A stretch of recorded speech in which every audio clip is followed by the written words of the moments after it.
오늘 주신 하나님의 말씀 예레미야가 4장 1절에서 10절까지 말씀입니다. 예레미야가 4장 1절에서 10절까지 우리 한 절씩 교독해서 읽도록 하겠습니다.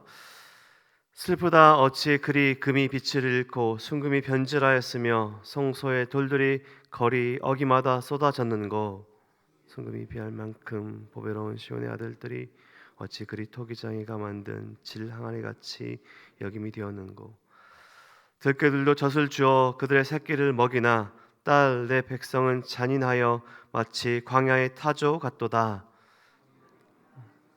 해가 입천장에 붙음이요 어린아이들이 떡을 구하나 떼어줄 사람이 없도다. 맛있는 음식을 먹던 자들이 이롭게 거리에 있으며 이전에는 붉은 옷을 입고 자란 자들이 이제는 거름더미를 안았도다. 전에 소돔이 사람의 손을 대지 아니하였는데도 순식간에 무너지더니 이제는 딸 내 백성의 죄가 소돔의 죄악보다 무겁도다. 전에는 존귀한 자들의 몸이 눈보다 깨끗하고 젖보다 희며 산호들보다 붉어 그들의 윤택함이 갈아서 빛낸 천옥 같더니 그들의 가족이 뼈들에 붙어 막대기같이 말랐으니 어느 거리에서든지 알아볼 사람이 없도다. 칼에 죽은 자들이 줄여 죽은 자들보다 나음은 토지 소산이 끊어지므로 그들은 찔림받은 자들처럼 점점 쇠약하여 가미로다. 딸 내 백성이 멸망할 때 자비로운 부녀들이 자기들의 손으로 자기들의 자녀들을 삶아 먹었도다. 아멘.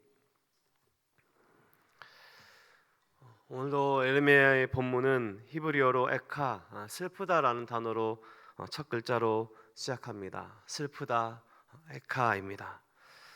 오늘 본문의 4장도 앞선 1, 2장처럼 히브리어 알파벳 순서를 따라 기록되었고 22절까지의 본문 중에 오늘은 그 전반부 말씀입니다. 제가 남양에 이사 온 이후로도 남양은 참 많이 달라졌는데요. 20년 전 또 30년 전, 또 20년 전에 우리 교회가 세워질 때의 남양을 기억하시는 분들은 남양을 바라보시면 어제와 오늘을 또 함께 보실 수 있는 그런 눈이 있으실 것입니다. 화성 시청 앞에서부터 우리 교회까지 허벌판이었고 또 이전의 모습들이 보이실 것이고 생각나실 것이고 또 오늘 모습을 보시면 그런 변화된 모습의 격세지감을 느끼실 것 같습니다. 오늘 본문의 예레미야는 예루살렘의 이전의 모습을 기억하며 오늘의 예루살렘을 바라보고 있습니다. 오늘의 현실을 바라보며 탄식하고 있는 것이죠. 예루살렘의 어제의 영광스러운 모습을 기억해 보지만 오늘의 그 참혹한 현실 앞에서 에카, 슬프다라고 말하며 탄식하고 있습니다. 앞선 1, 2장에서는 희망을 완전히 버리지 않은 애가였지만 오늘 4장의 말씀은 완전히 정말 절망의 밑바닥까지 가는 큰 충격의 많은 사건들이 기록되어 있는 애가입니다. 에레미야에서의 마지막 52장에서의 이야기하는 그 마지막 그 참혹한 공격이 지나간 흔적들입니다. 그 공격들의 흔적들이 오늘 어떻게까지 말씀하고 있냐면 오늘 9절에서도 이야기하는 것처럼 차라리 칼에 죽는 것이 더 낫다고 할 정도의 그 참혹함입니다.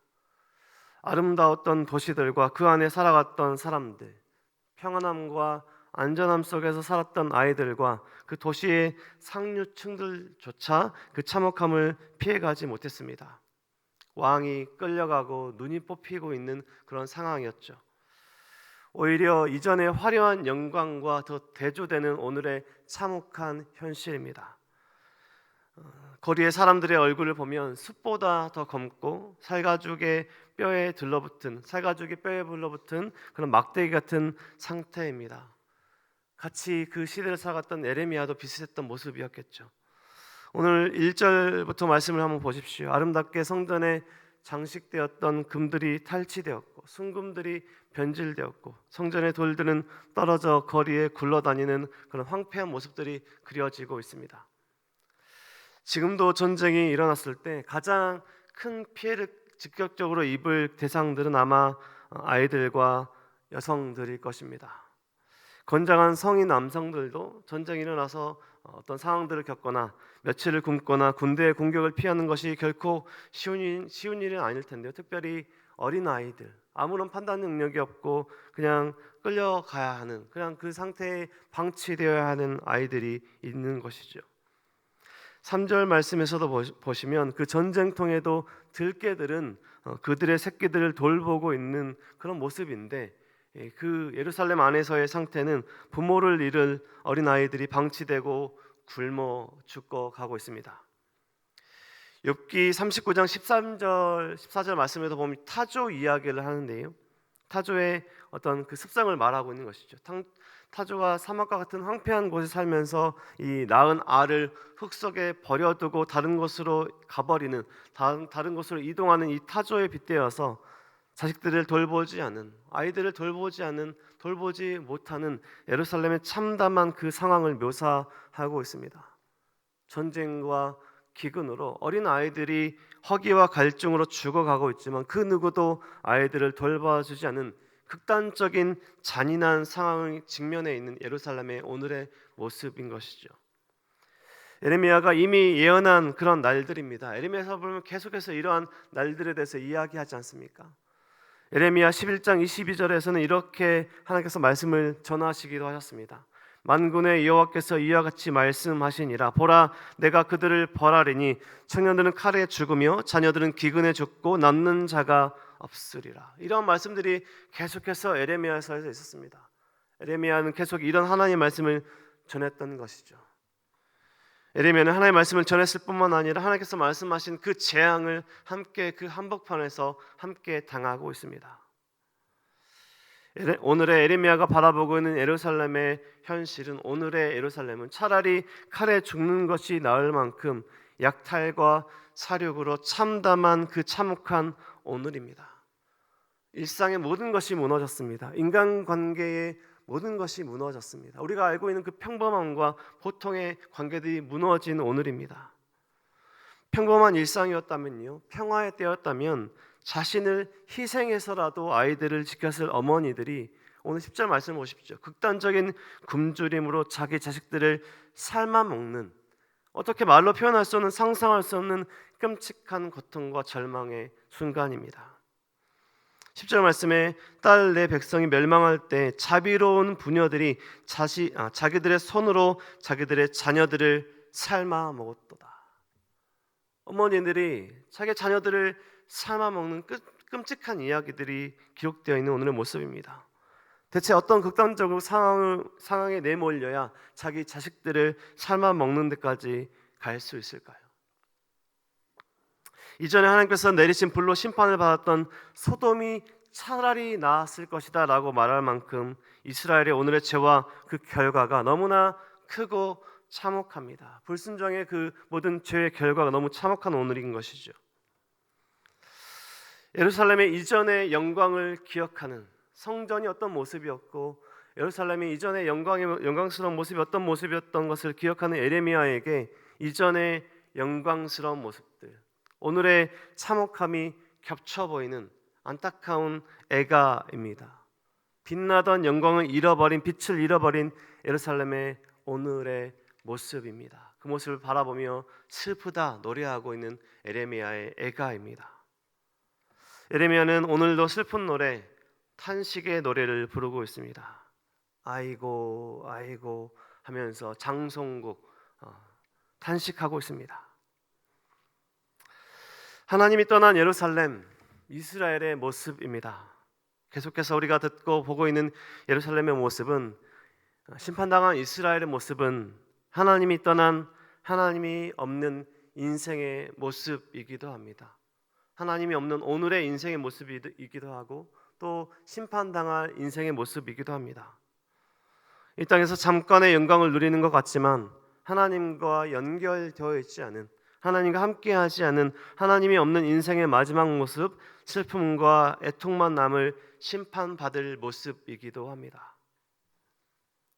성도가 자랑해야 할 것은요, 교회가 자랑해야 할 것은 화려한 건물도 아니고 많은 성도들의 숫자도 아닙니다. 이 땅에서 내가 가지고 있는 그 무엇을 자랑하는 것도 아닙니다.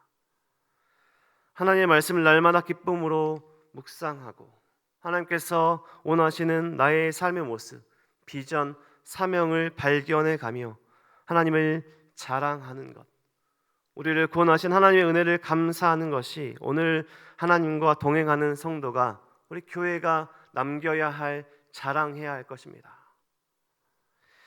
오늘의 이스라엘 무너짐과 예루살렘의 참담한 현실은 불순종의 결과입니다.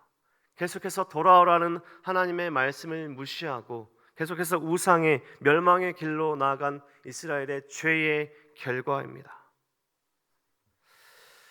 이런 심판을 내리신 하나님이 두려워서, 하나님의 심판이 무서워서 하나님 앞으로 우리가 나아가는 것이 아니라 우리를 지키시고 보호하신 하나님의 은혜에 감사함으로 하나님 앞으로 나아가는 우리의 삶의 모습이 되어야 할 것입니다. 말씀을 통해서 여러 가지 상황을 통해서 깨닫게 하시는 작은 죄까지도 생각나게 하실 때 즉각 회개함으로 하나님께서 원하시는, 하나님께서 말씀하시는 여호와께로 돌아가는 우리의 삶의 모습이 되어야 할 것입니다. 오늘 말씀 가운데 어떤 은혜를 주셨습니까? 계속해서 묵상하고 있는 에레미야와 또 에레미야 애가를 통해서 어떤 은혜와 교훈을 받고 계십니까? 어떤 삶을 살기를 하나님께서 원하시는 것 같습니까? 심판의 자리가 아니라 우리가 나아갈 자리는 하나님께서 베푸신 그 은혜의 자리, 하나님께서 기뻐하시는 그 자리에 머물며 오늘 앞선 찬송에서도 고백했듯이 거룩한 삶, 성결한 삶, 늘 하나님과 동행하시는 삶을 살아가시며 하나님께서 기뻐하시는 오늘 하루를 이루어 가시는 저와 우리 성도님들의 삶이 되시길 주님의 이름으로 간절히 축원드립니다. 기도하겠습니다. 하나님 감사합니다. 오늘도 말씀하여 주셔서 감사합니다. 에레미야의 눈앞에 펼쳐지고 있는, 에레미야가 보고 있는 참혹한 예루살렘의 모습과 이스라엘의 모습을 우리도 함께 바라봅니다. 이전의 영광스러운 모습들은 다 사라지고 참혹한 현실에 어머니들이 자녀들을 잡아먹는 그 참담한 현실을 바라봅니다. 하나님을 떠난 인생은 하나님께서 심판하신 모습들을 또 우리가 모습들을 바라보게 됩니다. 우리가 앞으로 모습들을 살아갈 때, 하루하루 살아갈 때 어떤 모습이 하나님께서 기뻐하시는 삶인지, 어떤 길이 하나님께서 원하시는 삶인지 우리가 깨닫게 하시고 하나님께서 기뻐하시는 그 길 가운데 거룩한 삶을 살아갈 수 있도록 인도하여 주시옵소서. 우리의 욕심과 우리의 교만과 우리의 참함 모두 내려놓고 우리가 자랑해야 할 것은 우리에게 은혜를 베푸신 하나님을 자랑하는 삶이 되게 하시고, 우리가 모든 하루하루의 삶 속에 하나님께서 기뻐하시는 성결한 삶을, 거룩한 삶을 살아갈 수 있도록 붙들어 주시옵소서. 이 시간 앞으로 모든 성도님들의 가정과 직장과 부르신 그곳을 축복하시고 은혜의 자리가 될 수 있도록 하나님 함께하여 주시옵소서. 감사드리며 예수 그리스도 이름으로 기도드립니다. 아멘.